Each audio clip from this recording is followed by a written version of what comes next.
მოგესალმებით მეგობრებო, დაგიბრუნდით. ტრადიციულად ვაგრძელებთ ჩვენს მიმოხილვას, სადაც ვისაუბრებთ მსოფლიოში მიმდინარე საკონცერტო გეოპოლიტიკურ მოვლენებზე. რა თქმა უნდა, ცენტრი ჩვენი საუბრისა იქნება უკრაინა და ბოლო ტენდენციებიდან გამომდინარე, ასევე განვიხილოთ ირანის გარშემო მიმდინარე მნიშვნელოვან სიახლეებს. სიახლე გვაქვს და საკმაოდ კარგი სიახლე. დღეს ჩვენთან ერთად არის და ამიერიდან ტრადიციულად იქნება ჩვენთან ალფაზე ცნობილი ქართველი სამხედრო ჟურნალისტი გიორგი თუხარელი, რომლის რეგალიაშიც ასევე ჩვენთვის საამაყოდ არის ის, რომ ის იყო ავღანეთში საქართველოს შეიარაღებული ძალების სამშვიდობო კონტინენტის საზოგადოებასთან ურთიერთობის პრესოფიცერი. გიორგი, მადლობა ჩვენთან ერთად ყოფნისთვის. მეგობრებო, გეტყვით იმას, რომ დღეს მთავარი მოდერატორის ფუნქციას შეასრულებს გიორგი თუხარელი და ამიერიდან, ასე ვთქვათ, აი ამ რეჟიმში გავაგრძელებთ, სადაც ის იქნება დამგეგმავი ჩვენი აი ამ საინტერესო განხილვებისა. თქვენ კი გთხოვთ, რომ კომენტარებში, როდესაც აიდვირთება ეს ვიდეო, დაწეროთ თქვენი აზრები, თქვენი შეკითხვები და ჩვენს შეძლებისდაგვარად გიპასუხებთ. და აუცილებლად გამოგვიწერეთ YouTube-ში ჩვენი არხი გამოიწერეთ და მოიწონეთ ჩვენი გვერდი. დავიწყოთ ხო? დავიწყოთ. ესე იგი, მთავარი თემა მაინც ტრიალებს ბოლო მიმდინარე მოვლენებზე მსოფლიოში, რომელიც გამოიკვეთა გარკვეულწილად დავოსში, როდესაც ეს მსოფლიო ეკონომიკური ფორუმი კი არის ეს, მაგრამ გარკვეული უსაფრთხოების სურათი გამოიკვეთა და ამის შემდეგ საზოგადოების ცნობილი ხდება კიდევ ერთი ახალი დოკუმენტი, რომელიც ამერიკის შეერთებულმა შტატებმა გაასაჯაროვა, ეს არის ამერიკის შეერთებული შტატების თავდაცვის სტრატეგია. ეს არის ის დოკუმენტი, რომელიც მოჰყვა პრეზიდენტის ეროვნული უსაფრთხოების სტრატეგიის გამოქვეყნებას, ანუ ტრამპმა როდესაც გამოაქვეყნა თავისი ხედვა, ამის შემდეგ უკვე ამერიკის ომის დეპარტამენტმა გამოაქვეყნა ახალი დოკუმენტი 2026 წლისთვის, სადაც სხვადასხვა სიახლეებია და სხვადასხვა საკითხებზე არის საუბარი და მე მინდა ახლა გაჩვენოთ ჩვენო გამომწერებელ და მაყურებელო YouTube-ის არხზე რა დოკუმენტია საუბარი. ეს არის სწორედ ეს დოკუმენტი. ახლა რასაც თქვენ კადრში ხედავთ, ეს არის ოფიციალური დოკუმენტი, სადაც არის სხვადასხვა სიახლეებზე, სხვადასხვა მიმართულებებზე საუბარი. თავიდან არ შევაჩერებ თქვენს ყურადღებას სხვა საკითხებზე, უბრალოდ 4 ძირითად მიმართულებას გულისხმობს. ეს არის ამერიკის შიდა უსაფრთხოება, სამშობლოს უსაფრთხოება, ჩინეთის გავლენების შემცირება და შეკავება ჩინეთის, ესე იგი მოკავშირეების შესაძლებლობების გაზრდა იმისთვის, რომ მოკავშირეებმა რამდენიმე საფრთხეს ერთდროულად უპასუხონ და გარკვეულწილად მოხდეს ფუნქცია მოვალეობების გადანაწილება კრიზისულ სიტუაციებში. ამ საკითხებზე უფრო მოგვიანებით ვისაუბრებ, თუმცა ახლა ყურადღება შევაჩერებ, ესე იგი უსაფრთხოების გარემოზე საუბარს. უსაფრთხოების გარემოზე საუბრისას, აი სწორედ ეს გვერდი არის, უსაფრთხოების გარემოზე საუბრისას რამდენიმე საკითხი არის გამოყოფილი, ეს არის პრიორიტეტების მიმართულება, რა არის ამერიკის შეერთებული შტატებისთვის პრიორიტეტული და ასევე მსოფლიო მოთამაშეებზე არის აქ საუბარი და რა თქმა უნდა პირველ რიგში ჩვენ ხვდებით ჩინეთს. რომ ჩინეთი არის ამერიკისთვის მთავარი, ასე ვთქვათ, გამოწვევა და ჩინეთთან ერთი მნიშვნელოვანი საკითხი აქ ამ დოკუმენტში ასახული, რომ ჩინეთის შეკავება უნდა მოხდეს ძალით და არა კონფრონტაციის გზით. ეს არის ასახული ამ დოკუმენტში. ასევე დოკუმენტში ვრცლადაა საუბარი, რომ ჩინეთი ბოლო პერიოდში ავითარებს სამხედრო შეიარაღებულ ძალებს, ავითარებს სამხედრო ფლოტს და ამერიკის შეერთებულმა შტატებმა არანაირად არ უნდა დაუშვას ჩინეთის ჰეგემონია, ჩინეთის გაძლიერება და ჩინეთის გავლენების მომატება მოკავშირეებზე. სიტყვა მოკავშირეებზე საინტერესო არის, რომ აქ ფიქსირდება ამ დოკუმენტში, თუმცა ამაზეც მოგვიანებით მივუბრუნდეთ და ასევე არის აქ საუბარი ირანზეც. მოგეხსენებათ, ირანში რა ვითარებაც არის ახლა და მთელი მსოფლიოს ყურადღება არის მიქცეული სწორედ ამ საკითხზე, ჩაერევა თუ არა ამერიკის შეერთებული შტატები ამ კონფლიქტის და დარეგულირების საკითხში და ბოლო პერიოდში გარკვეული ტენდენციებიც არის ამერიკის სამხედრო ძალის გადაჭიმებასთან დაკავშირებით და მე მინდა უთო შენ კითხო როგორც სამხედრო მიმოხილველი რა საკვირდები რაზე არის საუბარი, რის გაძლიერებაზე არის საუბარი, როდესაც ახლა ირანი ერთგვარად ის არის ყურადღების ეპიცენტრში გვეს. თუმცა სანამ შევიტყოდი, მე მინდა კიდევ ერთი დოკუმენტი გაჩვენოთ, ეს არის ამ შემთხვევაში საერთაშორისო ურთიერთობის საბჭოს, ეს არის ერთ-ერთი ცნობილი ანალიტიკური ორგანიზაცია, ამის მიერ მომზადებული კონფლიქტების, ასე ვთქვათ, 2026 წლის განვითარების ინფოგრაფიკული რუკა გამოსახულება, სადაც ვხედავთ, რომ ირანთან მიმართებაში საშუალო ალბათობით არის მონიშნული, რომ ირანთან მიმართებაში კონფლიქტი კიდევ უფრო გაიზრდება, ირანისა და ისრაელის დაპირისპირება და დოკუმენტში, რომელიც წინაზე გაჩვენეთ, იმ დოკუმენტში არის ნათქვამი, რომ ისრაელი და ამერიკის შეერთებული შტატები მიუხედავად იმისა, რომ ჩვენო ეს შუაღამის ყუროს ოპერაციის დროს დავასუსტეთ ირანის სამხედრო შესაძლებლობებიო და ასევე მოკავშირეები, ირანის მოკავშირეები დავასუსტეთ, მათ აქვთ ის პოტენციალიო, რომ გააძლიერონ და თავიდან შეძლონ იერიში ირანზე და ისრაელზე და ამერიკის სხვა მოკავშირეებს და ამერიკის შეერთებულ შტატებზეც და ეს რადგან საშუალო ალბათობით არის, მაინც საყურადღებოა, რადგან ერთ-ერთი აქ ნავარაუდები კონფლიქტი უკვე მოხდა. ეს არის მაღალი high possibility იყო მონიშნული ვენესუელაზე ამერიკის სამხედრო კამპანია და რაც უკვე ვნახეთ ჩვენ მადუროს შემთხვევაში რა ოპერაცია ჩაატარა ამერიკის შეერთებულმა შტატებმა. მოდი ისევ დავუკვირდეთ ირანთან მიმართებით რა სიტუაცია ამერიკის სამხედრო ძალების გადადგმების თვალსაზრისით, რომ მოვყვეთ ჩვენს გამომწერებს. ირანის გარშემო მნიშვნელოვნად, ესე ვთქვათ,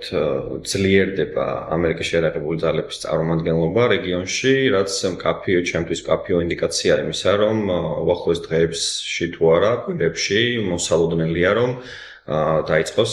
სამხედრო ოპერაცია. ეს სამხედრო ოპერაცია რა სახის იქნება და რა იქნება მიზანი,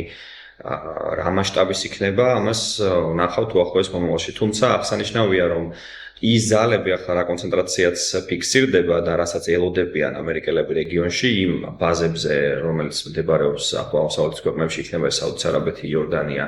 ყატარი თუ გაერთიანებული საემიროები, ის მასშტაბი არ არის, რომელიც მოგცემდა იმაზე ფიქრის საშუალებას, რომ აი ამერიკას უკვე გადაწყვეტილი აქვს იმ დონეზე განახორციელოს სამხედრო ჩარევა, რომ ყისიერად მოხდეს იქ რეჟიმის დამხობა. იმიტომ რომ ერთი ავიამზიდი მიემართება ახლა არაბეთის ზღვაში და სავარაუდოდ უახლოეს დღეებში განლაგდება ირანზე უსაფრთხო დარტყმის, ესე ვთქვათ, მანძილზე. ეს არის USS Abraham Lincoln-ის ნიმიცის კლასის საავიამზიდო დაჯგუფება, თავისი არლიბერგის 3 საესკადრონ აღმოსავლეთ, რომელიც შეიარაღებულია ტომაჰოკის ტიპის ფთოსანი რაკეტებით. ეს ავიამზიდი კი იქნება გამოყენებული, თუმცა ჩემი აზრით, იმისთვის, რათა ირანის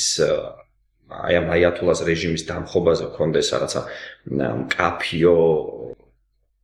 მარჩვენებელი და მინიშნებები, ამისთვის უფრო მეტი სამავიამზიდო დაჯგუფება იქნება საჭირო და ასევე უფრო მეტი რაოდენობით უნდა ხორციელდებოდეს თავმოყრა იმ ავიაგამანადგურებლებისა, რომელიც ბოლო დღეებში ფიქსირდება. თუმცა ის ძალებიც კი, რა ძალებიც ახლა კონცენტრირდება, მკაფიო მარჩვენებელია ჩემთვის იმისა, რომ დარტყმა აუცილებლად განხორციელდება. თუმცა საბოლოო მიზანი როგორი იქნება და რა იქნება, ამას ვნახავთ უახლოეს მომავალში. ახლა დღეს დავდებ ალფაზე პოსტი 16 იანვრიდან დღემდე საერთო ჯამში არის 57 რეისი განხორციელებული C-17 Globemaster-ის ტიპის სამხედრო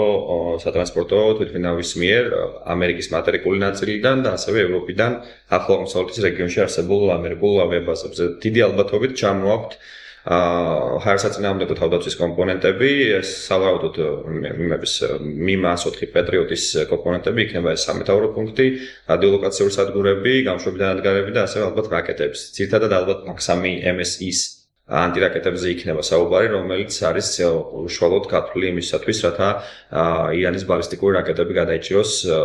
ესე ვთქვათ, საჭიროების შემთხვევაში. ასევე აღსანიშნავია ის, რომ გავრცელდა ინფორმაცია, რომ დიდი ბრიტანეთი და ასევე გაერთიანებული საემიროები ასევე რა თქმა უნდა ისრაელი შეასრულებენ მნიშვნელოვან როლს იმ შემთხვევაში თუ დაიწყება და დიდი ალბათობით დაიწყება ეს იორდანიაც კი ბატონო იორდანიაც შეასრულებენ მნიშვნელოვან როლს აი ამ ირანული ბალისტიკური რაკეტების გადაჭერაში მას შემდეგ რაც პირობითად ამერიკა განახორციელებს დარტყმას იმიტომ რომ ჩვენ ვიცით ბოლო დღეებში ირანელების მხრიდან ესეთი აქტიური მოხარები რომ თუ ამერიკელები არ აქვს მნიშვნელობა როგორი სახის სამხედრო ჩარევას განახორციელებენ და რა მასშტაბი ექნებაო ჩვენ აუცილებლად მიზანში ამოვიღებთო იმ ამერიკულ ავიაბაზებსო რომელიც მდებარეობს აღმოსავლეთის რეგიონში. ნუ სავარაუდოდ თავარი დარტყმა განხორციელდება მუაფაკ სალტის ავიაბაზაზე, ეს არის იორდანიაში და სწორედ იორდანიის ეს ავიაბაზა სახელდება ერთგვარ ჰაბად, რომელიც უნდა იქცეს მნიშვნელოვან კომპონენტად ირანზე დარტყმის პროცესში. ხო, ნუ ასევე იმასაც ვიტყოდი, რომ ჯერჯერობით ესე ვთქვათ, აფიო ნიშანი რა აქვს აი ამ რა იქნება აი ამ საწყის დარტყმას არ ჩანს, თუმცა ამან თვისობრივად შესაძლოა გამოიწვიოს რეჟიმ ჩეინჯიც, იქ გააჩნია როგორ წავა სიტუაცია, ისევ ხარდათ ესე ვთქვათ, ისევ ჩაერთვება თუ არა მიტინგი აი ამ დარტყმების პარალელურად დღის წესრიგში და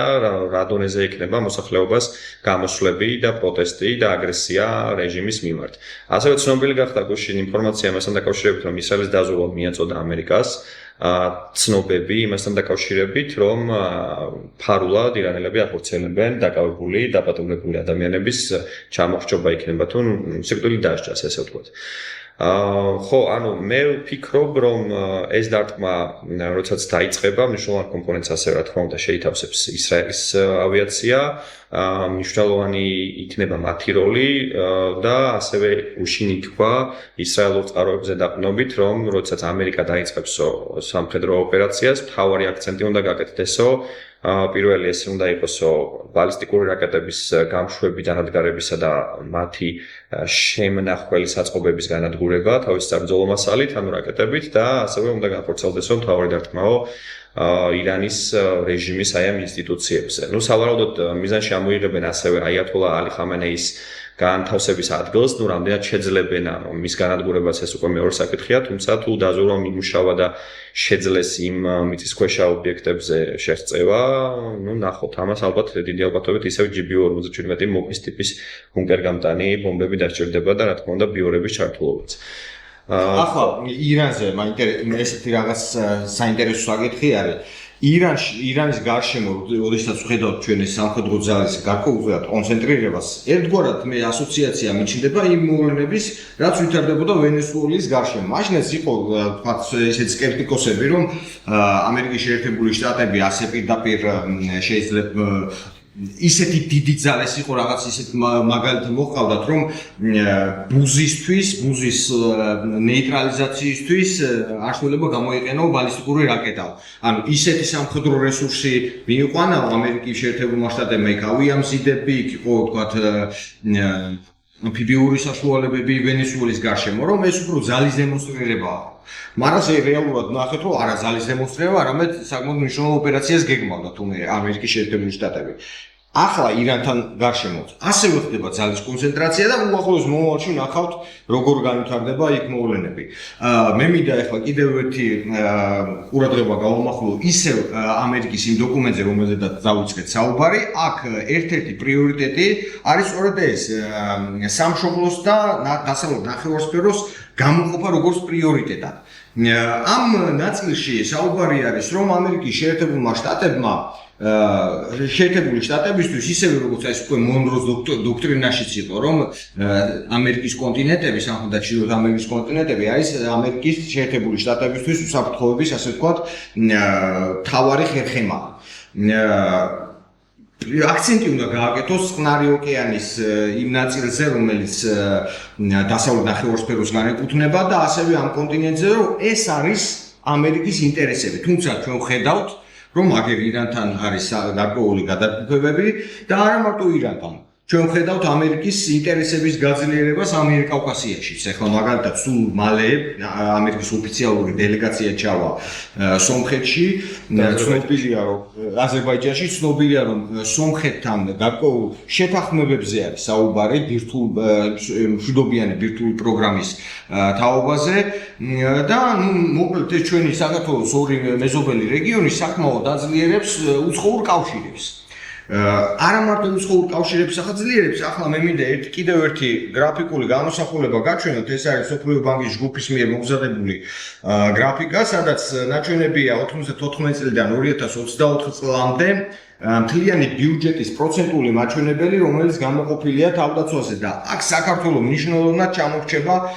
მეზობელ ქვეყნებს. ეს არის უშუალოდ თავდაცვის დაფინანსების კომპონენტი, მაგრამ გარდა ამისა,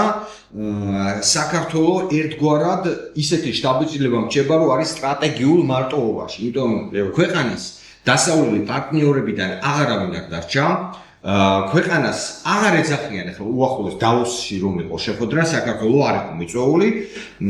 და არა მარტო დაოსშიც პრეზიდენტ ტრამპის მესიჯბუქშიც გზავნილებშიც საქართველოს ამოვარდნილია. საქართველოს აღარავინ არ ახსენებს და საქართველოს ხედავთ შუა აზიაში სადღაც რაღაც გაურკვეველ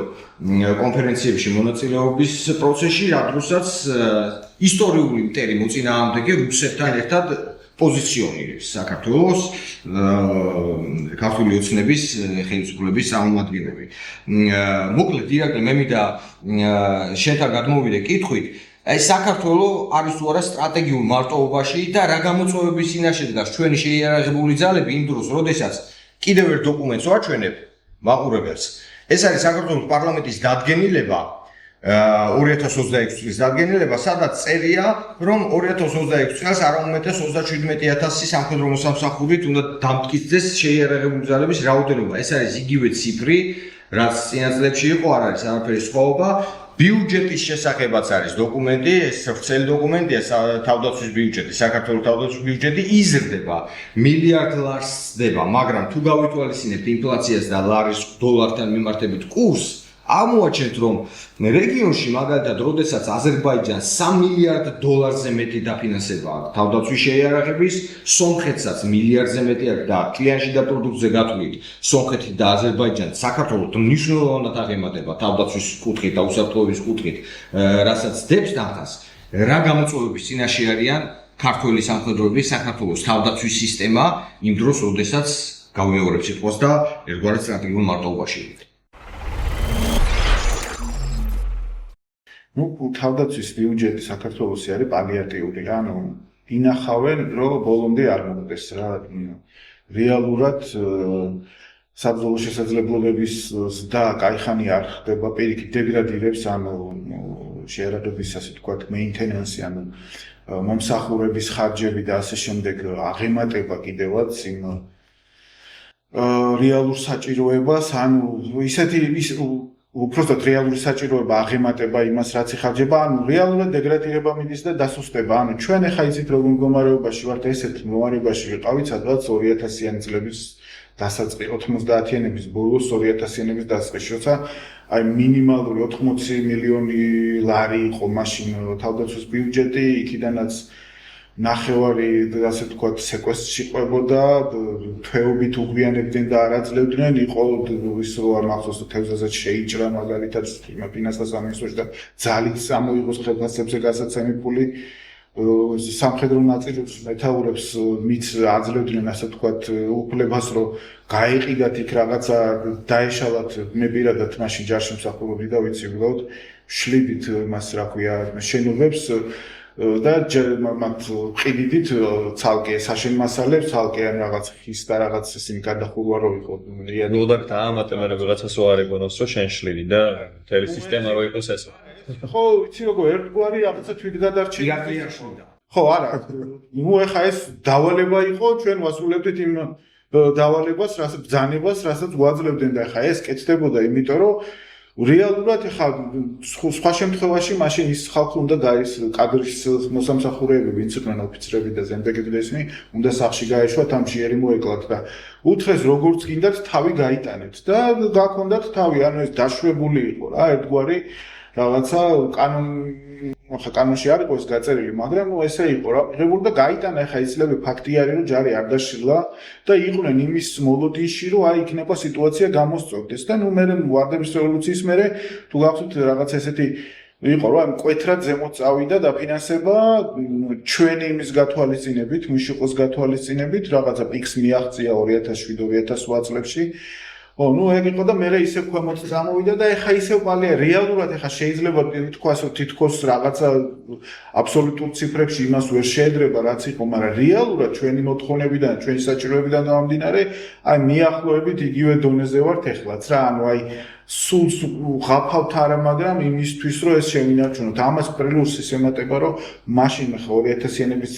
ბოლოს უკვე შევარდნაძის თუ გახსოვს, აი ფონზე როცა ჩვენ ძალიან გავღატაკდით ყველანაირად, ანუ ეკონომიკურადაც და პლუს დაფინანსება არ ქონდა თავდაცვას, ანუ პრიორიტეტი არ იყო, მაგდროს ჩაერთო ამერიკის შეერთებული შტატები თავისი პროგრამით, აი ცოტა ხო, თვისა და ახშობის პროგრამით, რომლითაც ნუ აი ჯერ ვერტფრენები გადმოგწეს ეს იროკეზები, რომ ეს ანუ წამოვიდა ისეთი და ანუ ფორმებს სუბჯუქნიდნენ ეხლა ჯარში რა ფორმებიც გამოიცვალე ჩინეთის ნაჩუქარი ნაჭრებიც იყო ბერძნული ფორმებიც იყო ისიც იყო რა ქვია თურქული ფორმებიც იყო და ბოლოს ამერიკული ფორმები რო შემოვიდა ნუ ყველაზე ისეთი მაგარი რაღაცა იყო ის ერთხელ ჩაგვაწეს და აბა ხა გაიხადეთ ჩააბარეთ და მე ეგეთ სიტუაცია იყო რა ხო და რატო ვიძახი ნუ გაგვატანიან მაშინ ამერიკამ იმას ვიქნა რა რეალურად ნუ მაგითი ვიყავით რა ხა კი იყო იქ რაღაცა კოჯრის სპეცბატალიონი და რაღაცები სადაც ნუ მეტნაკლებად ჩვენი რესურსებით ვაყენებთ რაღაცნა იყო შინაგანი ჯარი მაშინ კიდე რაღაციკაც ისინი უფრო დაფასებულები იყვნენ როგორც ეს შესაძლოა მეტი დაფინანსება და მეტი ის ჰქონდა რაღაც თავისუფლება ხალხში ხო და მოკლედ რისი თქმა მინდა რომ აი მიახლოებით ისეთი ვითარებაში ვართ როცა აი არის მზაობა რომ აქ ჩაისხას ფული მაგრამ უნდა ჩაისხას ისეთნაირად რომ თან არამიზნობრივად არ დაიხადოს ეხლა არის გაურკვეველი პოლიტიკური ვითარება როდესაც ტერიც ვერ გვითქვამს ახლა ჩვენი რეჟიმს რომელიც ახლა მართავს ქვეყანას ვერ უღიარებია ვინ არის რეალური მტერი და ახლა თუ რეალურ საფრთხებს არ გამოკვეთავ არ იტყვი ვინ არის მტერი და იმ სცენარებს არ მოარგებს შესაძლო სცენარებს რომელსაც უნდა ჯერ პირველ რიგში შექმნა შეკავების ფაქტორი და ნუ თუ ვერ აიცილე იმისთვის ემზადები ომისთვის იმიტომ ემზადები რომ არ იყოს ომი და აიცილო მაგრამ თუ ისა დაგჭირდეს რაღაცა რეალური გათვლები უნდა გქონდეს და ეროვნული უსაფრთხოების კონცეფცია 2011 წლის შემდეგ რომ არ აქვს ქვეყანას ესეც ხო, ნუ დაიცი რა არის აქედან გამომდინარე ხარ, როდესაც ახლა ჩვენთან აი ინტერესის ჯგუფში და იმაში ხშირად არის ხოლმე რომ ისა რა ქვია საუბრობენ, აი რატო არ ყიდულობთ იარაღ და სანამაც ინდუაზე მიდგება საქმე, ხო? ჯერ აი რამოდენიმე ეტაპი არის გასავლელი რა პირველ რიგში ანუ ხედვა არის ჩამოსაყალიბებელი აი როგორი რას უსაფრთხოების გარემო გვაქვს ვინ არის მტერი მე რა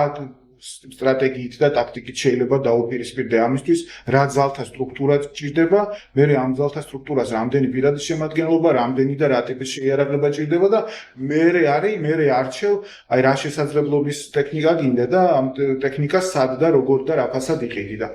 შეიძლება იყოს სამამულო წარმოების თუ უნდა პრიორიტეტი სამამულო წარმოებისას მიენიჭოს თუ არა და თუ უცხოურსრიდულო ბროდის სად რავადებში ანუ ძალიან ბევრი ფაქტორი არის რა ეს ესე მარტივი თემა არ არის მაგრამ მაქამდე სანამ მივალთ და აი ხარჯის დაზეც უარი ხო აი ავტომატურის და არაფრის მომცემი არ არის ახლა ჩვენ გვინახავს წლები როდესაც აი დიდი ფულიც იხარჯებოდა მაგრამ გარკვეული ნაკლები ეფექტურობით ვიდრე შეიძლება დახარჯულიყო ხო იმიტომ რომ არ იყო რა გათვლილი სწორად ყველაფერი, ანუ მე აღმოვაჩინეთ, რომ ამისი გაცილებით უფრო ეფექტურად შეგვიძლია დაგვეხარჯა და რაზე ვიძახი, ეს ხარჯებს ახლა მეზობლებს როცა ვადრით, აი პირველ რიგში სომხეთს და აზერბაიჯანს რატო ვედრებით, იმიტომ რომ მაგათთან სასტარტო პოზიციები ერთნაირი ქონდა. ევროპაში ჩვეულებრივი შეიარაღების შესახებ შეზღუდვის დოკუმენტს როცა ხელი მოვაწერეთ, ჩვენ ერთნაირი ისინი ქონდა კვოტები აზერბაიჯანს, სომხეთს და მიუხედავად იმისა, აზერბაიჯანის მოსახლეობა ჩვენზე ნახევარჯერ მეტია, სომხეთი ცოტა პატარა, სომხეთი ჩვენზე ცოტა პატარა მუშაობ. ანუ ჩვენ ისინი განსხვავდება რა, რეალური ისინი. მაინც ეს კვოტები მაშინ ესე მივიღეთ. ეხლა ეს კვოტები უკვე არავის აღარ აინტერესებს, იმიტომ რომ ეგ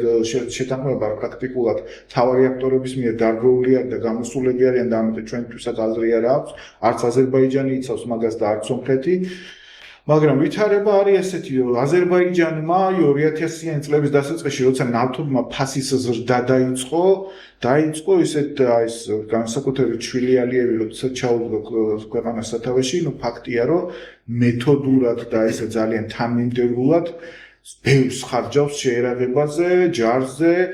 და დადოკიდევად შედეგი, როდესაც ეს ტერიტორიული მთლიანობა აღადგინა და გაათავისუფლა თავისი ოკუპირებული ტერიტორიები მთიანი ყარაბაღის და მიმდებარე ტერიტორიები, ხო?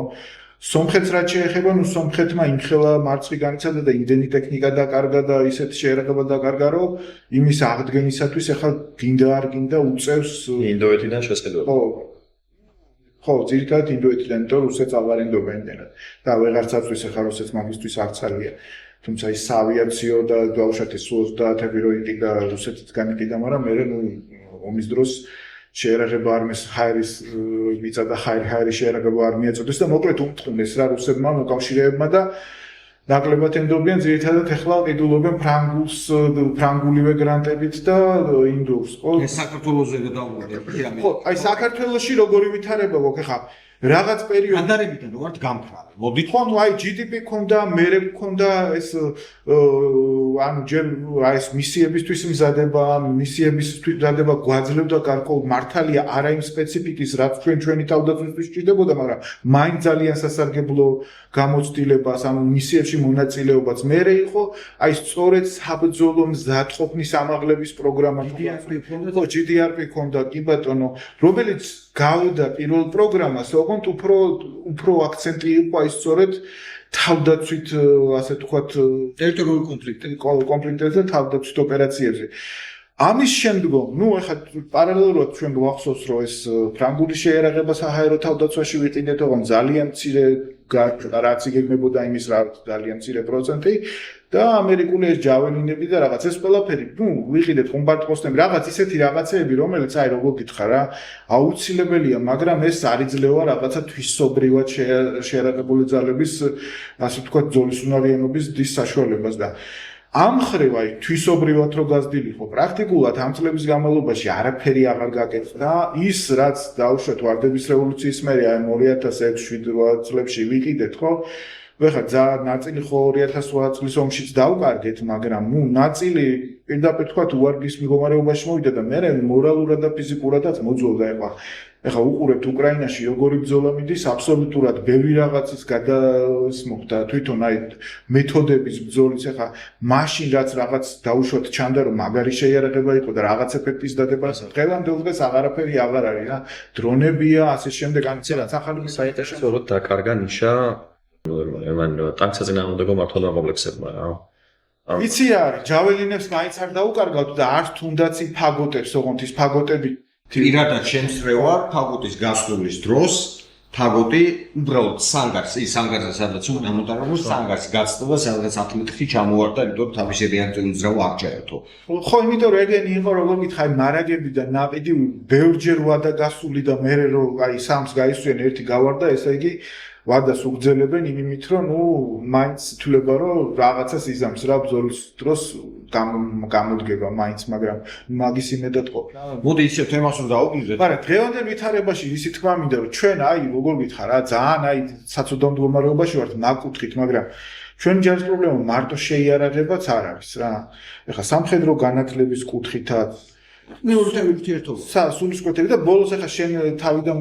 მაგალითს გააკეთე აქცენტი ვარ თუ არა სტრატეგიულ მარტოობაში ახლა ხო გეუბნები რატო გავიხსენე ეს GDP და ისინი რა ამერიკა და გვეხმარებოდა მაინც ეს დასავლური რაღაცა დონემდე აი ბოლო წლებამდე ქაჩავდნენ ეს ამერიკასთან პარტნიორობა რაღაცა ინდონეზიაში და ისეთ ფორმაში გვამყოფებდა რომ თუნდაც იგივე სამშვიდობო მისიებში რომ მუდმივად მონაწილეობდი ხო ტონუსში რაღაცა ტონუსში ვიყავით რა მაინც მეტნაკლებად რა და ეხლა აბსოლუტურად მიშვებულები ვართ აი როგორ გითხეთ დეზორიენტირებულები რომ ვინ არის მტერი ვერ დაგვიგია რამოდენიმე ბოლო თავდაცვის მინისტრმა განაცხადა რომ შიდა საფრთხე უფრო მეტი გვაქვს ვიდრე საგარეო და ნაცები არიან მთავარი მტრები ანუ ეს არის როგორ გითხარ ჯარის თან საბრძოლო სულისკვეთების ისიც არის და დეზორიენტირება, იმიტომ რომ რაღაც მაგათაც ჭირდებათ აუცილებლად აი ეს ფასეულობები აუცილებლად ჭირდებათ რაღაცა გამოკვეთა იმისი, რისთვის იდეოლოგიური მზაობა რა და თუ ამ ყველაფერს აურევ ახლა მარტო შეიარაღებაც არ არის რა, ანუ ის თქმა მინდა რომ შეიძლება იმ რაღაცა მოძველებული ფიზიკურად მოძველებული მათ შორის რომ ნაწილი არ მუშაობს ისეთი რაღაცა მოიყვანო წყობში და რაღაც ძველი შეიარაღებითაც რაღაცა დონის წინააღმდეგობა გაწიონ, მაგრამ და რაღაცა დაიმატო თქვათ იგივე თანამედროვე საშუალებები და სწრაფად აღიდგინო რაღაც დონემდე ბრძოლისუნარიანობა, მაგრამ აი თუ სულისკვეთება არ აქვს და თუ ნება და ის დაკარგე, უკვე მაშინ სხვა პრობლემებიც იშლება და დღეს ახლა ესეთ მდგომარეობაში ვარ. დღეს აი ჭირდება როგორ გითხრა რა რაღაცა აი ახალი გამარჯვების რწმენა გჭირდება პირველ რიგში რა ომში გამარჯვებაში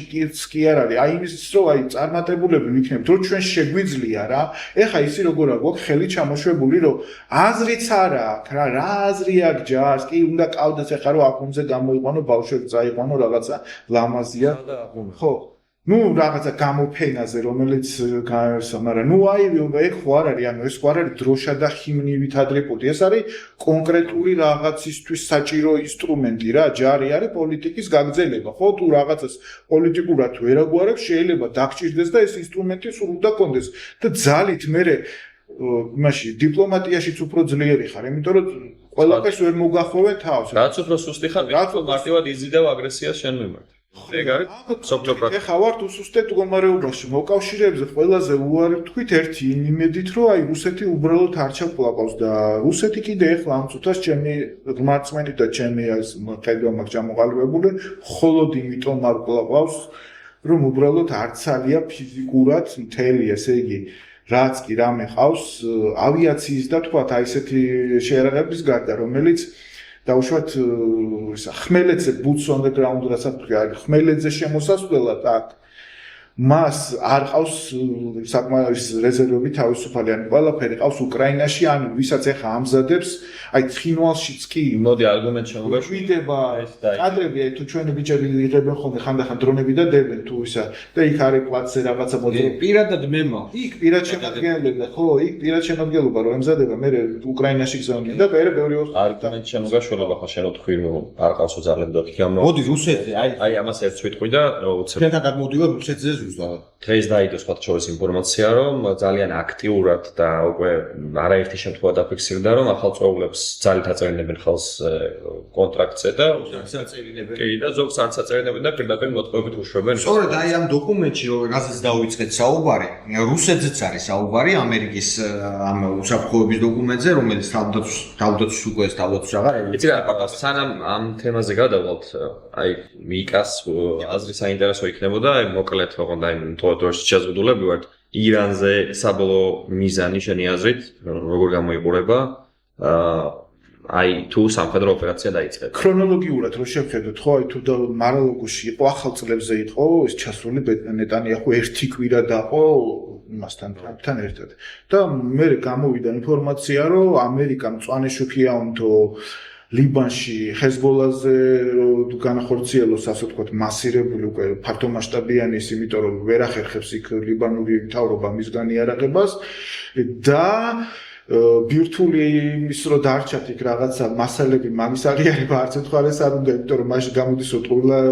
ჩაულია იქ დაბომბვას ბიორებით და ამერიკის და ეგ ტრამპს ეგ თემატურად არ აწყობს პიარულად ამიტომ მაგაზე არ მაგრამ სარაკეტო პროგრამის ისაუბრი ძალიან აქტიურად აღადგინესო რაკეტებს აწარმოებენ და აი სარაკეტო პროგრამასოც მას უნდა დავბომბოთო ირანშიო ეს გამოვიდა თუ არა მალევე მეორე თუ რაღაცა დღეს მოყვა ეს მესამე დღეს მოყვა პროტესტი ირანში შეიძლება ეს დამთხევაა, იმიტომ რომ ირანში ანუ ის საპროტესტო მოხდეს სულ არის და უბრალოდ იმ მომენტში იფეთქა, მაგრამ მე მგონია რომ შეიძლება ეს ტრიგერი იყო და რაღაცნაირად ამანაც აანასახნა. ეხლა რატო ვამბობ ამას, რომ ეს დაბომბვა, ანუ გადავხედოთ ეხლა ისეთ, მაინც იგეგმებოდა, ოღონდ ისრაელს უნდა განეხორციელებინა ამერიკის მხარდაჭერით თუ არა, ყოველ შემთხვევაში თანხმობით. ეს ინფორმაცია მაშინ გამოვიდა, მე ეს რაღაცნაირად მივიწყეთ, იმიტომ რომ დეკემბრის პერიოდში ფიგურირებდა ეს. ეს პროტესტის ფონზე სხვა რაღაცაზე გადავიდა აქცენტი, რომ აი პროტესტანტების სასტიკი დარბევისთვის და პირდაპირ დაცხრილისთვის და ქუჩაში დახვრეტისთვის ვუპასუხოთ ირანს, ასე თქვათ, დარტყმით, ხო? ულტიმატუმი წაუყენა ტრამპმა და მთელი აქცენტი მაგაზე გადავიდა რა. მაგრამ რეალურად ის სარაკეტო პროგრამა დასაბომბია, ის ბირთვული პროგრამის ნარჩენები გასანადგურებელია და მეორე აი 12 დღიანი შემდგომი ომი ირანთან სავარაუდოდ ახლა ისრაელი უკვე სამიზნეში ამოიღებდა აი იმ სტრატეგიულ ობიექტებს, ეკონომიკურს, აი ნავთობ ტერმინალებს, საზღვაოებს, რა ქვია, პორტებს და რაღაც რომლიდანაც ასე თქვათ გადის ირანის ეკონომიკის მთავარი ასე თქვათ და ფინანსური წყაროს მთავარი ინსტრუმენტები ესენი არის გაზის და ნავთობის ინდუსტრიის ობიექტები რა. ხო და მაგას თუ დაუბომბავენ ახლა იქ ისეთი შინშილი და ისეთი ეკონომიკური კოლაფსი გაიწყება რომ კიდევ უფრო გაძლიერდება რეჟიმის წინააღმდეგ ასე თქვათ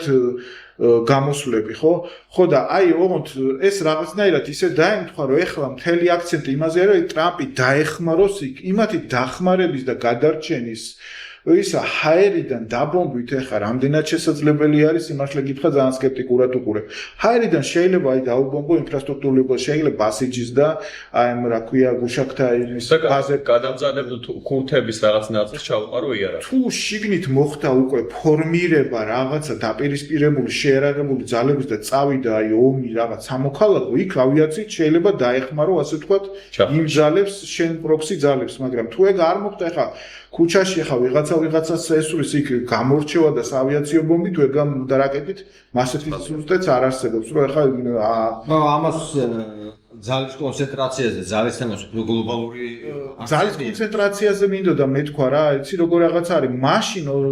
ივნისში მეტი ძალა იყო კონცენტრირებული ვიდრე ახლა არის ახლა უბრალოდ პროცესში ვარ ჩვენ არ ვიცით როდის დაიწყება ეს ისა და იმ მომენტისთვის როცა დაიწყება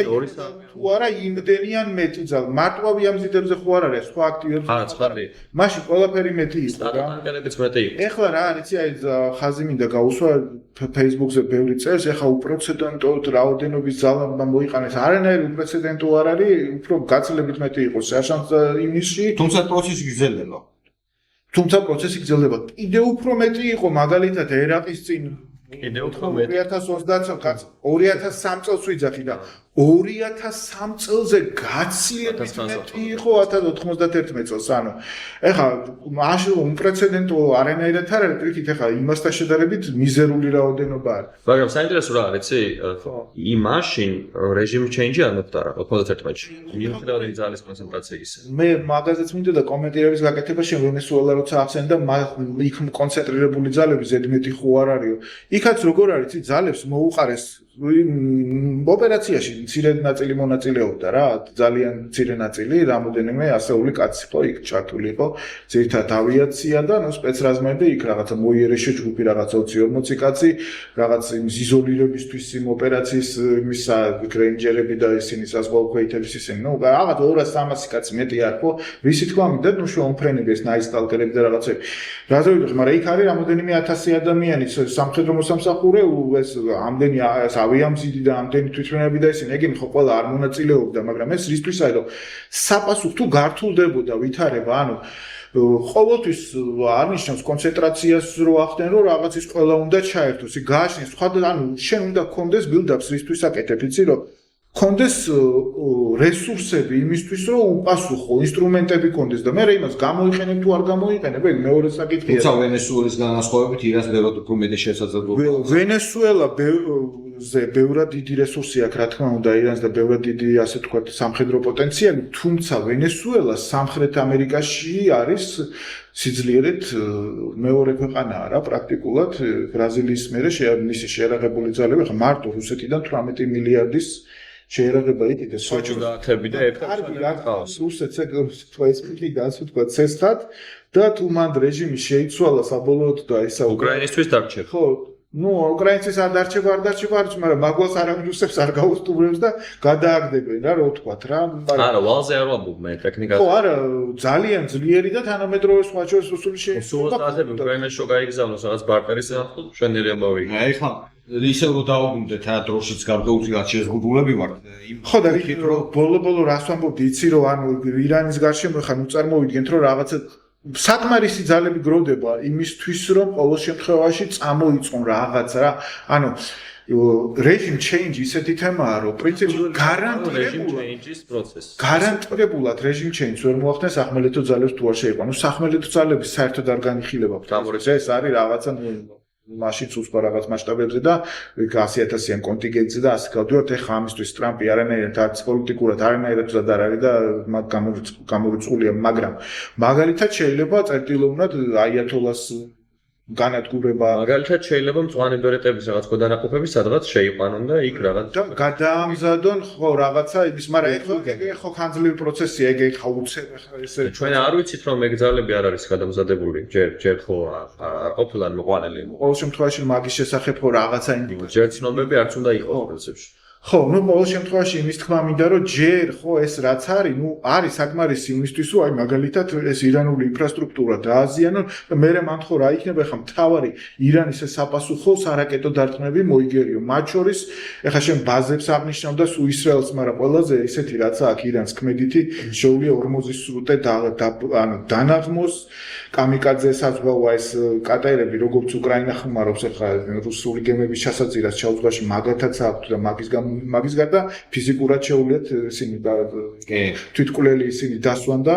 დააჯახონ ასე ვთქვათ კატერები ასაფეთქებლით დატვირთული რაღაცა გემებს და რაღაცას იქ ნავთობტანკერებს და რაღაცა გემსაწინააღმდეგო რაკეტებიც აქვთ. ანუ მათ შეუძლიათ კოლაფსი გამოიწვიონ სპარსეთის ყურიდან გამავალი ამ ნავთობის ტრანზიტის და ეგ არის როგორ ვთქვა ეგ არის მსოფლიო ნავთობის საერთოდ ბრუნვის 35-40% და ეს გამოიწვევს ნუ ძალიან თუ ეს მოხდა მეთმა არქნას თუ ეს შეძლეს ხანგრძლივად თანაც ნუ ეს ამაღლა აკრებს ნავთობზე ფასებს რეალურად ეს სხვა მოვლენა იქნება ცალკე განხილვის საკითხი ყველაზე დიდი საფრთხე მე თუ მკითხავ ეგ არის იმიტომ რომ ხა ბაზები მსხვერპლი იქ რაღაცა სამოქალაქო ინფრასტრუქტურის დაბომბვა კიდე ერთია მაგრამ ეს თუ კოლაფსი გამოიწვიეს თან ხანგრძლივად თქვათ რამოდენიმე თვე თუ შეძლეს რომ იქ რაღაც არ გაატარეს ან რაღაცა სერიოზული ზიანი მიაყენეს ნუ მაშინ ეგ მათ შორის გავლენას იქონიებს უკრაინის და ჩვენ მართულებით იმიტომ რომ ნუ მაშინ თუ ესე გაიზარდა ნავთობზე ფასები პუტინიც ამოისუნთქებს მისი ბიუჯეტის შეივსება და რაღაც ნუ მოკლედ ცელი და მრავალ წახნაგოვანი თემაა გესმის ბევრჯერ ვახსენეთ რუსეთი და აუცილებლად ისევ დოკუმენტს მინდა დაუბრუნდეთ ყველა საუბრობდი ამ ამერიკის დოკუმენტში ომის დეპარტამენტის მიერ გამოქვეყნებულ დოკუმენტში ერთი თავი არის რომელსაც ახლა მაყურებელი ხედავს კადრში ეს არის რუსეთი და რუსეთი მოხსენიებულია ამ დოკუმენტში როგორც მუდმივი მაგრამ კონტროლირებადი საფრთხე კონტროლირებადი საფრთხე. ამავდროულად, როდესაც ჩინეთზე იყო საუბარი ამ დოკუმენტში, ჩინეთი არისო მეორე ქვეყანაო სიძლიერითო ამერიკის შეერთებული შტატების შემდეგ, რუსეთის საერთოდ არ იყო ნახსენები აქვს. ამ დოკუმენტში ხაზგასმით არის რამდენჯერმე რუსეთის ქვესათაურზე, როდესაც ვსაუბრობთ, რომ რუსეთი საკმაოდ ჩამორჩება მოწინავე ქვეყნებს შეიარაღებით, ამის ინდიკატორად არის ნახსენები უკრაინაში წარმოებული სამხედრო კამპანია,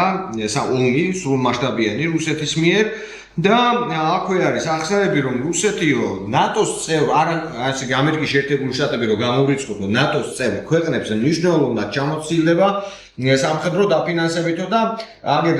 მთლიანში და პროდუქტიც არის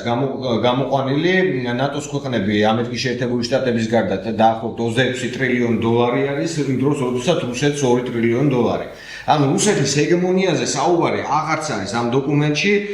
საფრთხეთ არის მოხსენიებული მაგრამ კონტროლებად მართვადი საფრთხეაო და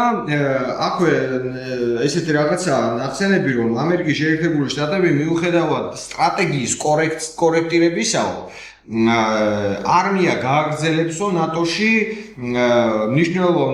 მნიშვნელოვანი როლის თამაშს და მნიშვნელოვანი როლის შესრულებას. ამავე კონტექსტში საუბარი არის ამ დოკუმენტში რომ მოკავშირეები უნდა იყვნენ უფრო მეტად მოძლიერებულნი იმისთვის რომ რამდენიმე საფრთხეს ერთად უპასუხონო და აქვე დაუბრუნდები ისევ იმას რა ქვია ანგარის რომელიც მოამზადა საერთაშორისო ურთიერთობების საბჭომ აქაც არის ესეთი 2026 წლის ნავარაუდები კონფლიქტი ეს არის რუსეთისა და ნატოს შესაძლო დაპირისპირება, რომელიც არის საშუალო ალბათობის მოხდენის შესაძლებლობა და სწორედ ამაზე იყო გათვლილი, როდესაც ამერიკის ამ დოკუმენტში, უსაფრთხოების დოკუმენტში საუბარია, რომ მოკავშირეები უნდა გაძლიერდნენ, რომ მთლიანი შიდა პროდუქტის პროცენტული მაჩვენებელი ტრამპის ინიციატივების შემდეგ ნატოს არა ამერიკულმა, ანუ ევროპულმა ქვეყნებმა უკვე დაიწყეს გაზრდაო და ეს უნდა გაგრძელდეს და ასე შემდეგ და ასე შემდეგ. მე მინდა ოთო დავოსში შენ მქონდა საკმაოდ მნიშვნელოვანი პოსტი აფასექშირეზე Facebook გვერდზე. ზელენსკიმ დაახლოებით იგივე გზავნილები გაუჩა ევროპული სახელმწიფოების მისამართით, რომ უფრო მეტი აქტიურობისკენ მოუწოდა. რა სიტუაცია არის ახლა რუსეთის შეიარაღებული ძალებისა და შენ საუბრობდი გაწევებთან დაკავშირებით, ასევე ამ კონტექსტში მინდა ვთქვა და ასევე ის საკითხი უკრაინამ რომ თქვა რომ ჩვენ უნდა გავგზავნოთ მაჩვენებელი დაღუპული რუსი ოკუპანტების იმ დროს როდესაც ამერიკის ოფიციალურ დოკუმენტში რუსეთი აღარ არის გლობალურ ძლიერ მოთამაშედ, სამხედრო მოთამაშედ წარმოდგენილი, თუმცა საფრთხედ არის მოხსენიებული. რა სიტუაცია არის, რასაც აკვირდები სხვადასხვა მიმოხილვების დროს, სხვადასხვა პორტალებზე, რა სიტუაციაა რუსეთის არმიაში უკრაინის ომიდან გამომდინარე? ანუ დღევანდელი მოცემულობა არის კრიტიკულად დამძიმებული რუსეთისთვის, სტრატეგიულ და თუნდაც ტაქტიკურ, ასევე ოპერატიულ დონეზე მათთვის არაფერი შეცვლა ამ ომში იგივე მოცემულობა, რაც იყო პირველად შარშან წინ დანაკარგების, მძიმე დანაკარგების ფასად მიიწევდნენ წინ 2023-ში, 24-ში 25-ის მეორე ნახევრიდან და უკვე დღეს კი ეს დანაკარგების მასშტაბი არის კატასტროფულად გაზრდილი, იმიტომ რომ უკრაინელებმა საკმაოდ ეფექტიანად განახორციელეს რეფორმები, განსაკუთრებით აი ამ უპილოტო ძალების სტრუქტურაში, რომელსაც ხელმძღვანელობს ცნობილი რობერტ ბროუდი მატიარი. დანაკარგების მასშტაბი არის განუზომლად დიდი, რასაც თვითონ რუსებიც ამბობენ, აგერ დღეს დავდეთ ერთი პოსტი, ერთ-ერთი გარდაცვლილი სამხედროს მამა საუბრობდა, რომ ის პოლკიო, რომელშიცო ჩემი შვილი იბრძოდაო, დაახლოებითო 6-ჯერ შეივსო, ანუ 6 მთლიანი პოლკის კომპლექტაციის რაოდენობა გაილიაო 6-ჯერ და ახლა მე-7 შევსების ფონზე მიმდინარეობსო განადგურება აი მე-7 შევსებული კონტინგენტისა. და ამბობს ეს რაღაცას ეს ადამიანი, რომ ისეთი კატასტროფული დანაკარგებია, რომ აი ამ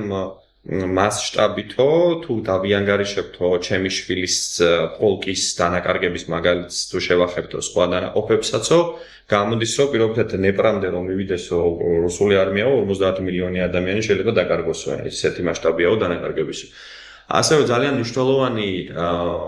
მნიშვნელოვანი აღინიშნოს ზელენსკის გამოსვლის ტონი დავოსზე და ის ესე ვთქვათ მკაცრი შეფასებები თუნდაც ევროპის მიმართ, თუნდაც რუსეთის მიმართ და ასევე რაღაც თვითდაჯერებული ნიშა ჰქონდა და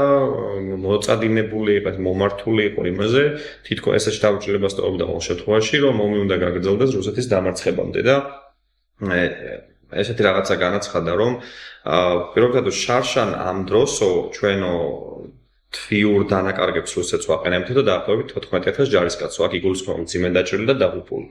მაგრამ დღეს უკვე აი 2025 წლის ნოემბერ, დეკემბერ და 2026 წლის იანვრის მოცემულობით ეს მასშტაბი არის კატასტროფულად გაზრდილი და დაახლოებით მერყეობს 30-დან 35,000-მდე. ბოლო მაჩვენებლები დადასტურდა 25 დეკემბერში, მაგალითად რუსებმა დაკარგეს 35,000 ჯარისკაცი, რაც ზელენსკიმ აღნიშნა და ისედაც ყველასთვის ცნობილია, იმიტომ რომ დღეში ათეულობით ვიდეოს ვდებდა მართლა ალფაზე დადებული ვიდეოები, რომ დავიანგარიშოთ თვიური დანაკარგები ბოლო მოხვედრის ტოპ კადრით რუსებისა, მართლა ჩვენ ავალთ ალბათ 1-20,000-ზე პირობითად აი ამ ვიდეოებზე. ყველაზე დიდი ხორცსაკები სადაა? ყველაზე დიდი ხორცსაკები არის ზაპოროჟიეს ფრონტზე, უფრო მეტი რა თქმა უნდა პოკროვსკის მიმართულებაზე. აი ეს ვაჩვენებ პოკროვსკის მიმართულება. აი ეს არის პოკროვსკის მიმართულება. ხო, ვითარება მნიშვნელოვნად არ არის შეცვლილი პრინციპში. იცი რა, თუ ჩვენ შევაფასებთ აი, ესა თქვა დასახელო პოკროვსკი, რომელიც ნუ ნაცრისფერი ზონა ეს გარკვეულად ნაცრისფერი დღეს არის მოცემულობა ამგვარი. პირობითად თუ რუკაზე, ინფოგრაფიკულ რუკაზე, მაგალითად Deep State-ზე 2 წლის წინ, როდესაც აღნიშნავდნენ, რომ აი რუსები შემოვიდნენ და იქ განაცრისფრდა ან გაწითლდა, ეს უკვე ნიშნავდა იმას, რომ ის ტერიტორია დაიკარგა, მაგრამ დღეს არის უკვე იმ რეჟიმში გადასული ომი, რომ პირობითად შეიძლება რაღაცა ქვედანაყოფი იყოს ალყაში და მისი პროვიზიით და საბრძოლო მასალით და შეიარაღებით მომარაგება ხდებოდეს საჰაერო დრონებით ან რობოტიზირებული სახმელეთო კომპლექსებით და მიუხედავად იმისა, რომ ის ნაწილი, სადაც ეს ქვედანაყოფი არის, ამა თუ იმ ზონაში შეიძლება იყოს განაცრისფრებული და ან გაწითლებული, ეს არნიშნავს, რომ ის ქვედანაყოფი იქ არ არის და შესაბამისად რუსები იმ ზონას აკონტროლებენ. დღეს სხვათა შორის იმ ვიდეოზე, რომელზეც ვახსენე, სადაც მამა საუბრობდა თავის დაღუპული შვილის ქვედანაყოფის ვოლკის ბედზე, ამბობს ესეთ რაღაცას, რომ რუსები როდესაც წინ მიდიანო და რაღაც ტერიტორიებს იკავებენო, იმ მასშტაბის არისო უკრაინული დრონების კონცენტრაცია სხვადასხვა სექტორებში, რომ გარეთ არ გამოდიან და ცდილობენ, რომ სადღაც თავშესაფარი იპოვონ და აი ამით შემდგომ დაელოდოს სხვა დამხმარე ქვედანაყოფს, რომელიც მათ თავდაცვას უზრუნველყოფსო დრონებით. მინდა დაუბრუნდეთ თავარ საკითხს. ზელენსკიმ განაცხადა ძალიან მნიშვნელოვანი რამ, რომ ჩვენ დღეს თვეში რუსებს ვაყენებთ დანაკარგს დაახლოებით 35,000 ჯარისკაცის სახით. ჩვენი მიზანიო, ეს გაიმეორა ასევე თავდაცვის ministrმა ფიოდოროვმა, მიზანი არისო, რომ 50,000-ზე ავიდესო უკრაინის მიერ განადგურებული რუსების რაოდენობა. და ეს რას მოგცემს? პირობითად ზელენსკის თქმით და ასევე სადაზვერვო ინფორმაციით უკრაინისა ყოველთვიური მომარაგება, ყოველთვიური შევსება რუსულ არმიაში არის პლუს 53,000 ჯარისკაცი. და ასევე განაცხადა ესეთ მნიშვნელოვანი ამბავი, რომ ამ 53,000-დან 35,000 ესე ვთქვათ ნეიტრალდება, დანარჩენი პირობითად 8,000-დან ზოგი გარბის, ზოგს კი 8-ს. ამით რისი თქმა უნდა და რა მოცემულობა იკვეთება, ნახე, რომ თუ უკრაინელები 50,000-ზე ავლენ სტაბილურად 50,000 რუსი განადგურდება, ძიმედ დაიჭრება ყოველთვიურად, ეს მოიტანს იმგვარ მოცემულობას, სადაც რუსეთს უკვე ცოცხალი ძალის მასშტაბი დღევანდელი შევსების ტენდენციებიდან გამომდინარე აღარ იყოფა. იმიტომ რომ 50,000 დანაკარგი წლიურად ეს უკვე სადღაც 9,000,000-ს წდება და შარშან რუსების გაწვევის რაოდენობა იყო დაახლოებით 415,000 თუ სწორად მახსოვს. ეს კი ნიშნავს იმას, რომ ჯერ ეს ერთი კონტრაქტზე წასვლის მსურველთა რაოდენობა აუცილებლად დაიკლებს, როცა მასშტაბი გაიზრდება, იმიტომ რომ ყველა ნახავს და ისედაც ხედავენ რა დღეში არიან რუსები რაღაცა ეგრეთ წოდებული პასატკის აღებისთვის, ამხელად დანაკარგს იღებენ და როცა ეს მასშტაბი კიდევ უფრო გაიზრდება, პროპორციულად მოხდება, ესე ვთქვათ, არაპოპულარული დამოკიდებულების გაზრდა, გაწვევის კონტრაქტის ხელმოწერის პირებთან მხრიდან. და ასევე მნიშვნელოვანია ისიც, რომ უკვე რუსეთს პუტინს მოუწევს იმაზე ფიქრი, რომ მობილიზაცია გამოაცხადოს ისეთ რეგიონებში, რომელსაც ჯერ არ შეხებია. ეს იქნება პეტერბურგი და მოსკოვი, რომელშიც აი ამ პროცესების გატარების შემთხვევაში უკვე იქ სხვა მოცემულობა დგება. იმიტომ რომ დღეს პუტინის გათვლა არის, რომ ეს ომი აწარმოოს იმგვარად, რომ არ დაარღვიოს პეტერბურგისა და მოსკოვის კომფორტის ზონა, მაგრამ თუ იქაც უკვე დაიწყებს არამხოლოდ კონტრაქტს, არამედ იძულებით მობილიზებას, ეს უკვე ძალიან ძიმე რეალობაში, ძიმე პოლიტიკურ რეალობას შექმნის თვითონ რუსეთში და ამგვარად მოცემულობა არის შეჯამების სახით ვიტყვი ისეთი, რომ უკრაინა დღეს ძალიან ეფექტიანად იცავს თავს, რუსებმა 2024 წლის ოქტომბერში დაიწყეს პოკროვსკის შტურმი და აგებულ 2026 წლის იანვარია და ჯერ კიდევ არ აქვს აღებული და იქ კიდევ ეფექტიანად მიმდინარეობს მათ ყოველდღიური განადგურება და ასევე მინდა ვთქვა ისიც, რომ უბრალოდ ვერ ავუდივარ ყოველდღიურად იმისათვის, რათა რუსულ პროპაგანდას ვაჩვენო რუსების დანაკარგების მასშტაბი რამდენია, ვერ ავუდივარ იმ ვიდეოების გამოქვეყნებას, რომელიც ყოველდღურად იდება და ასახავს ათეულობით, ასეულობით განადგურებული რუსების, ესე ვთქვათ, რა ვიცი, ცხედრებს სხვადასხვა სექტორებსა თუ მიმართულებებს. გავიდეთ ბოლოსკენ და მე მინდა შეჯამების საკითხს ვთქო. თუ შეიძლება კომენტარს გავაკეთებ იმაზე, იმ რუსეთის თემაზე. ანუ შეფასება რაც არის ანუ სტრატეგიულ ხედვაში მისი ომის დეპარტამენტის ხო ამერიკის შეერთებული შტატების. იცი როგორი თემაა ხა გასაგებია ჩინეთს რა უპირატესობა აქვს ჩინეთს აქვს მოსახლეობა მეორე მსოფლიოში სიდიდით მუშუპ უკვე პარიტეტული მითი გათვლებით ამერიკაზე მეტი აქვს, მაგრამ რეალური ნომინალური, თითქმის ეწევა და ბირთვული ქობინების რაოდენობის ზრდა დაიწყო ეხლა ამ წუთას ამ მომენტისთვის რა რაოდენობა აქვს ზუსტი შეფასებას ვერ ახდენენ სადღაც 500-დან 700-მდე ამბობენ, მაგრამ რეალურად ვიცით რომ 2029 წლის დასასრულს 2030 წლამდე გეგმავენ 1000 ქობინზე მეტი რო იქონიონ და გასაგებია რატომაც თulis ამერიკის შეერთებული შტატები მას მთავარ ასე ვთქვათ კონკურენტად პირველ რიგში, იმიტომ რომ ეს არის უძლიერესი ეკონომიკა, მზარდი ეკონომიკა, მე იდეოლოგიურად იცი როგორ რაღაცა ცივი ომი, როდესაც ასე ვთქვათ, დასავლეთმა მოიგო ამერიკის შეერთებული შტატების ლიდერობით, მაშინ ეგეთი ის ჩამოყალიბდა, რომ იმისთვის რომ იყო მდიდარი საბაზრო ეკონომიკა უნდა ქონდეს და უნდა ქონდეს დემოკრატია, თორე ეს საბაზრო ეკონომიკა დემოკრატიის გარშე ვერ მუშაობს. გეგმიური ეკონომიკები, კომუნისტური და ავტორიტარული რეჟიმები თუ რაღაცა ნავთობზე ან რაღაცა სიმდიდრეზე არის და ეგეც ხშირად არ შველის, ვერ ამდიდრებს საზოგადოებას და აი ჩინეთმა რაღაც გარკვეული ალტერნატივა შექმნა, ამ ალტერნატიული რეალობა შეუქმნა, ასე ვთქვათ, დასავლეთს, რომ შეიძლება იყო დიქტატურა, შეიძლება იყო არ ქონდეს მრავალპარტიული სისტემა, მაგრამ პრინციპში გამდიდრდა და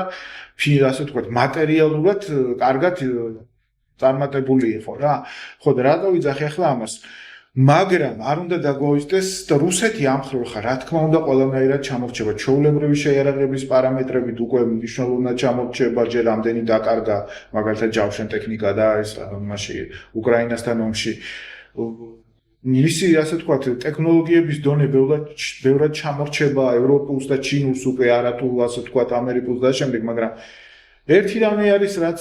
დღემდე მაინც მე თვითონ მკითხავ, მეორე ძალა არის რუსეთი და რატო? იმიტომ რომ ბირთვული არსენალი აქვს, უფრო სუსტი აქვს ჩემი აზრით, ვიდრე ამერიკულს, გარკვეული პარამეტრებით, მაგრამ რაოდენობრივად მეტიც აქვს რა, რაღაც რამოდენიმე ათეული ქობინით მეტი აქვს ამერიკულზე. Plus ამისა, ასე ვთქვათ, დღემდე ნაუშად მეორე ადგილზე აქვს, მაგალითად მეორე ადგილზეა ატომური წყალქვეშანავების რაოდენობით და მათზე განთავსებული ბალისტიკური რაკეტები. ანუ რაზე ვიძახი, იცი, რუსეთის ესე გამორიცხვა, რომ რუსეთის ეგზისტენციალურ საფრთხეს წარმოადგენს კაცობრიობისთვის და საერთოდ არც არის გამორიცხული. უბრალოდ არის ჰეგემონად არა, ხო, რაღაცა რეგიონალური საქმე, აი პრეტენზიები, აი როგორც მოროს დოქტრინაში თქვათ, ამერიკას თუ დასავლეთ ნახევარსფეროზე აქვს, ამას აქ რაღაცა ევროპაში და იმაში უნდა თავისი ასე ვთქვათ ისა. ხო, და ევროპის კონტექსტშიც საუბარი იყო, რომ ევროპის ჯამში, მაგრამ ისე თქმა უნდა, ისი სამხედრო თვალსაზრისითაც თუ ბირთვულ არსენალს მივიღებთ მხედველობაში, ხო, გვესმის რომ ბირთვulis გამოყენება კიდე და რეალიზაცია ამ პოტენციალის სხვა რაღაცთან ერთადაა დაკავშირებული, მაგრამ რეალურად არის ყველაზე, ასე ვთქვათ, ამერიკის მერე ყველაზე ძლიერი რა და თანაც იმდენად ძლიერი, რომ აი სრულიად გამონადგურებელი ცივილიზაციისთვის არის, ასე ვთქვათ, ეგზისტენციალური საფრთხე და ასე რომ მაგის ასეთი იგნორირება არის შეცდომა არის ის რომ ამ დოკუმენტში არ არის ის ხაზგასმული თავარი ალიანსი არის ნატო რომ აი თავარი მისი სიძლიერე დგას იმაზე აი თავის აი კონსოლიდაციაზე უახლოეს პარტნიორებთან და მოკავშირეებთან ანუ ნატოსთან ასე ვთქვათ კი, უარს საერთოდ კი არ გამოდის ნატოსგან ფორმალურად და არც დაუშვათ რაღაცაებზე ამბობს უარს ახლა განსაკუთრებით ტრამპის რიტორიკისგან და იმისგან დოკუმენტებში ეს არ წერია რომ აი მეხუთე პუნქტზე ოფიციალურად უარს ვამბობთ და შლით ნატოს და რაღაც, მაგრამ მეორე მხრივ რეალურად იმასაც აღარ ამბობენ რომ ეს არის ჩვენი მთავარი ქვაკუთხედი და ეს დასავლური ცივილიზაცია ამერიკა და ევროპა არის ერთიანი ევროპის გაგრძელება ამერიკა ისტორიულად და ყველანაირად მენტალურად ყველანაირად ფილოსოფიურად რომ მიუდგე ეს არის იგივე აბსოლუტურად უბრალოდ ეხა აქედან ევროპიდან წავიდნენ და დასახლდნენ იქ და აშენეს ახალის მაგრამ მთელი მოდელი არის აწყობილი აი ევროპულ გასწვე ფასეულობებზე ქრისტიანულ ფასეულობებზე და აქედან გამომდინარე ეს მაგ მოკავშირეზე უარის თქმა და რაღაცა ისე მეორე პლანზე გადაყვანა ერთადერთი დადებითი მაგას რაც აქვს და აი რაღაცა უკმეხ რიტორიკას და მათ შორის ამ გრენლანდიის გარშემო ატეხლა ყველაფერს ის რომ გამოაფხიზლეს ევროპა იმ ხრივ რომ გაზდიან ხარჯებს თავდაცვაზე და რაღაც ავტონომიურ თავის გაძლიერებაზე ფიქრობენ რომ აი ამერიკის გარეშეც რომ შეძლო თავდაცვა ეს არის ხო ეს უდაოდ არის ყველაზე დადებითი და ერთადერთი ჩემი აზრით აი ამ პროცესში რაც არის დადებითი რომელიც აუცილებლად ასე თუ ამისთვის იყო ეს საჭირო კაი ჯანდას მეორესთვის სხვა ყველაფერი არ მომწონს მაგრამ აი ეს სიმართლე გითხრა არის იმდენად სასარგებლო და იმდენად კარგი რაღაცა იგივე გერმანიის გამოფხიზლება იგივე ეს არის ძალიან ძალიან მნიშვნელოვანი იმიტომ რომ მათ თავის როლი ბოლო-ბოლო უნდა დაიკავონ რა ეხლა მართალია ობიექტურად ეგრეა რომ რუსეთზე გაცილებით დიდი ეკონომიკაა ევროკავშირი პლუს ეს კანადა ბრიტანეთი იაპონია და ეს თუ ავიღეთ რა სხვა ქვეყნები რომლებიც ნატოში შედიან ძალიან დიდი არის ეკონომიკურადაც და სამხედრო პოტენციალი და ტექნოლოგიურადაც ბევრად წინ არიან ანუ მართლა ცოტა და მოსახლეობითაც ამერიკაზე მეტი არის ევროპა ხო ანუ მართლა ცოტა ისეთი კი არის მაგაში ანუ რაღაც რაციონალური მარცვალი რომ თქვენ თვითონ რატო არ უნდა შეგეძლოთ რუსეთს გავამგრავნდეთ ჩვენს კისერზე რატო უნდა ისო ანუ ობიექტურად რო ვთქვა ეს არის ერთადერთი არგუმენტი რომელსაც ვეთანხმები არა ნუ ეს ისეთი ფორმებით ხდება ამისი ასე ვთქვათ იძულება ევროპისკენ და ძალიან გამოგვიძება რომ ნუ ჩვენ როგორც ევროპელები ძველესი ევროპელები რაღაცნაირად ამ ცივილიზაციას შეურაცხყოფილად ვნობთ მაგრამ ხო ნუ მაგრამ კარგად მიდის ამ ხრივ საქმეები ჩვენთან უშუალოდ ჩვენთან საქართველოში არის ჯერ ცოტა ისეთი რომ აი ძალიან ცუდად აქვს საქმე და ისა მაგრამ აი საერთო პროცესში გლობალურს რო შევხედოთ ხო იგივე ეს კავკასიაში ამერიკის შეერთებული შტატების თუნდაც ამ აზერბაიჯანის და სომხეთის ასე თქვათ პარტნიორობა რაღაც ეკონომიკურ საკითხებში და ეთნიკურ საკითხებში ამერიკის აქ შემოსვლა ევროპის ესეთი გამოგვიძება და რაღაცა საბოლოო ჯამში ეს ყველაფერი არის ძალიან კარგი პოტენციურად აი შეიძლება ძალიან დიდი გარღვევის საშუალება მოხდეს და მას შორის უსაფრთხოების კუთხითაც მაგრამ ჯერ ისევ ეს მომენტი რო დადგება ჩვენ ამისთვის უნდა ვიყოთ მზად ანუ სუსტი თუ ხარ ყველა ვარიანტში რაღაც პროცესში შენ ხარჯზე მოხდება რაღაც კომპრომისი და ეგ რო არ მოხდეს ამიტომ შენ უნდა იყო ფორმაში რა ძალა ყოველთვის ჭირდება იმისთვის რომ შენი ინტერესები დაიცვა მათ შორის მოკავშირეებთან და მეგობრებთანაც იმიტომ რომ მეგობრებს აი ხა უყურე ამერიკა ხო მაგალითად აი ხო დაეჯახა ყველა ამ ევროპულ ქვეყნებს მაგრამ მაგალითად პოლონეთთან მორიდებულადაა რატო ხა პოლონეთი არც მილიარდიანი ეკონომიკაა მაშინ როცა 5 მილიარდზე მეტი არის და უშუალოდ გერმანია მაგრამ ნუ გერმანიასთან სხვა პრეტენზიები აქვს მაგრამ პოლონეთს რატო ცემს ის პატივს რომ პოლონეთმა თვითონ სანამ შეუძახებდა ასე თქვა ტრამპი და რაღაცა თვითონ დაიწყო კვეთრის და შეერაღებაზე და იმაზე თავდაცვაზე ხარჯების და 5%-მდე აქვს თითქმის ახლა ევროპის ყველაზე მრავალრიცხოვანი არმია ხო და რაზე ვიძახით ანუ ის ცემს პატივს ძლიერებს ვინც თავის თავს ცემს თან რაღაცა პატივს ანუ თვითონ არის თვითკმარი მაქსიმალურად თვითკმარი ჩვენც ასე უნდა ვიყოთ ჩვენ უნდა ვეძებოთ ალიანსი ევროპასთან და ევროატლანტიკურ სივრცესთან და ამავე დროს ჩვენ უნდა ვიყოთ მაქსიმალურად თვითკმარი და ჩვენ თავდაცვა ჩვენვე მაქსიმალურად უნდა შევგვეძლოს ახლა გასაგებია რომ რუსეთთან იმხელად ის პროპორცია გვაქვს ახლა როგორც უკრაინა უძლებს 4 წელი ჩვენ ახლა მაგას ის 45 მილიონიანი ერია და ჩვენ 4 და რაღაც 200,000-იანი ხო მაგრამ და 10 ჯერ ნაკლები ვართ ხო მაგრამ ნუ ყოველ შემთხვევაში ჩვენ უნდა ჩვენი მაქსიმუმი დავდოთ რა იმისთვის რომ აი ამ რაღაცა მსოფლიო დიდ გეოპოლიტიკურ რაღაც გეოტექტონიკურ იმის ძვებში ხო და რაღაცა რესურსების გადააჭარბოთ და წლეტვაში და რაღაცა ჩვენი ინტერესები მაქსიმალურად ყველამ გაითვალისწინოს აი იგივე რაღაცა იგივე ჩვენი დროებით დაკარგული ტერიტორიების თემა აუცილებლად დადგება დღის წესრიგში და აქ იმაზე კი არ არის რომ მაინდა-მაინც შევარდნისთვის მზად იყო მაგრამ შენ უნდა ძლიერი პოზიციიდან რო ილაპარაკო და შენი ის რო გაითვალისწინოს ყველამ ხო და შენი უგროვება საზღვრების და რაღაცა და ფეხებზე არ დაგიკიდონ და არ მიგაყიდონ თხასავით ამისთვის ძლიერი უნდა იყო რა ხო და ნუ ამ ძლიერებისთვის ჭირდება ხელისუფლება რომელიც ხალხმა ირჩია ერთი და მე იმ ხელისუფლების მიერ გადადგმული ნაბიჯები, რომელიც იქნება რა, რომ მაგალითად ახლა თუ აქამდე 2% მშპ-დან თავდაცვაზე იყო, ასე ვთქვათ, რაღაცა კარგი შედეგი და კარგი ახლა ეს 4 და მეტი გჭირდება. 4, 5, 6-იც გჭირდება, ანუ ჩვენთან ახსად, ან ჩვენ ახლა ბევრი რაღაცა გვაქვს ნულიდანაც. ჩვენ შესაძლებელი გვაქვს ავტოძალები საერთოდ არა. ეს სხვა ცალკე ცელი თემა, ხო, მაგრამ როგორ გითხრა, მე ვცდილობ შენ სანამ დავიწყებ გადაცემას მითხარ საქართველოს იმაზე ვისკენიო და აუცილებლად ავცდილობ ხო,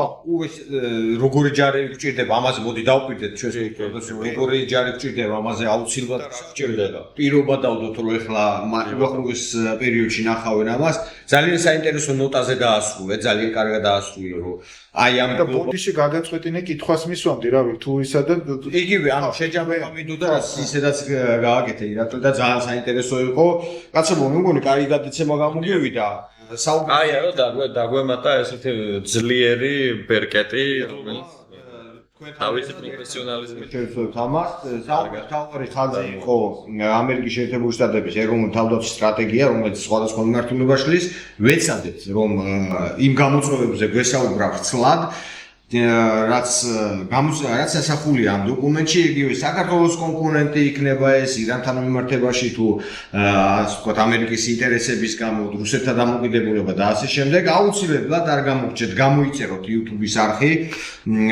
გავუკეთოთ კომენტარი, ასევე შეაფასოთ ჩვენ კიდევ უახლოეს მომავალში კიდევ უფრო მეტი სიახლეებით და საინტერესო თემებით დაგიბრუნდებით. მადლობა, კარგად მოგესალმებით.